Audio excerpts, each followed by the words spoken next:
নমস্কার বন্ধুরা, আজ আমি আপনাদেরকে বানিয়ে দেখাবো কেএফসি স্টাইলের চিকেন পপকর্ন। তো এটা বাড়িতে খুব সহজেই বানানো যায়। বাচ্চাদের আবদারে যখন খুশি বাড়িতে একটু চিকেন থাকলেই আপনি বানিয়ে দিতে পারবেন। দেখুন রেসিপিটা কত সহজেই হয়ে যাবে।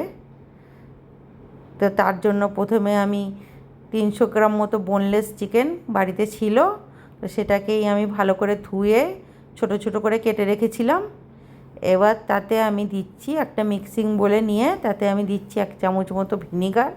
আপনারা চাইলে লেবুর রসও দিতে পারেন।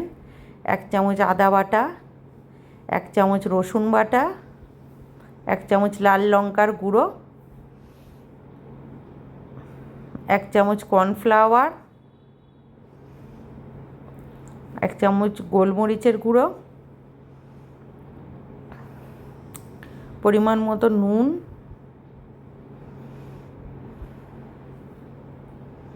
আর একটা ডিমকে ভেঙে দিয়ে এটাকে আমি ভালো করে মিশিয়ে চিকেনের সঙ্গে ভালো করে মেশাতে হবে। মিশিয়ে 2 ঘন্টার জন্য আমি ম্যারিনেট করে রেখে দেবো।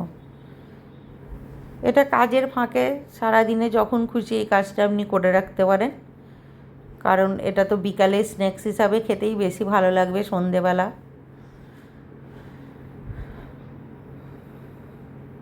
তো এবারে একটা প্লেটে প্যানকো ব্রেড ক্রাম্প নিয়েছি, তার সাথে একটু ময়দা, মানে যতটা ব্রেড ক্রাম্প 1 কাপ ব্রেড ক্রাম্পে প্রায় বড় চামচের 1 চামচ মতো ময়দা দিয়েছি, একটু নুন দিয়েছি পরিমাণ মতো, একটু গোলমরিচের গুঁড়ো, আর আমার কাছে গার্লিক পাউডার ছিল না, আপনারা থাকলে অবশ্যই দেবেন। আমি ওই পিৎজা স্প্রিঙ্কল আর একটু চিলি ফ্লেক্স ছিল ওটাই দিয়ে দিয়েছিলাম। তো খেতে খুবই টেস্টি হয়েছিল। এটা মানে আমি নিজে এক্সপেরিমেন্ট করে দিয়েছিলাম। আপনারাও বাড়িতে থাকলে দিয়ে দিতে পারেন, অথবা গার্লিক পাউডার থাকলে গার্লিক পাউডারটা দেবেন অবশ্যই। আমার কাছে ছিল না, আমি দিইনি। তো এবার এই ম্যারিনেট করা চিকেন থেকে একটা একটা করে চিকেনকে নিয়ে এইভাবে ওই ব্রেড ক্রাম্পের মধ্যে কোটিং করতে হবে। কোটিংটা খুব মোটা করে করলে হবে না। এই যে এইভাবে সমস্ত চিকেনগুলোকে কোটিং করে নিতে হবে।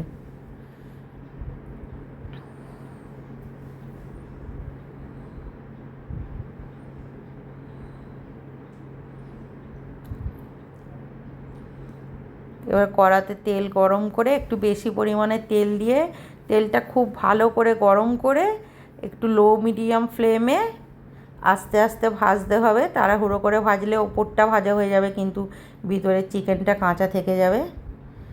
একটু সময় নিয়ে একদম গোল্ডেন ব্রাউন করে ভেজে নিতে হবে। তো দেখুন কত সহজেই হয়ে যায় বাড়িতে কেএফসি স্টাইলের চিকেন পপকর্ন। এটা খাওয়াও অনেক হেলদি দোকানের থেকে। তো আপনারা অবশ্যই বাড়িতে ট্রাই করবেন, আর আমার ভিডিও ভালো লাগলে অবশ্যই লাইক, কমেন্ট আর সাবস্ক্রাইব করবেন।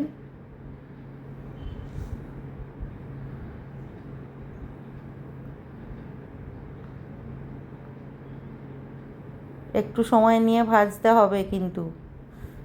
গোল্ডেন কালার, দেখুন কালারটা কত সুন্দর হয়েছে। তো এই রকম অবস্থায় তুলে নিতে হবে, যাতে বেশিও না কালো হয়ে যায়, পুরো এইরকম গোল্ডেন কালার হলে তুলে নিতে হবে। এবার এই পপকর্নগুলো খাওয়ার জন্য আমি একটু টমেটো কেচাপের সাথে একটু মেয়োনিজ মিশিয়ে একটা ডিপ তৈরি করেছিলাম। আপনারা শুধু মেয়োনিজের সঙ্গেও সার্ভ করতে পারেন বা এমনি টমেটো কেচাপের সঙ্গেও সার্ভ করতে পারেন, তবে এই ডিপটা খুব টেস্টি হয়েছিল। তো এই যে আমার রেডি হয়ে গেছে চিকেন পপকর্ন। আজকের মতো এখানেই শেষ করছি।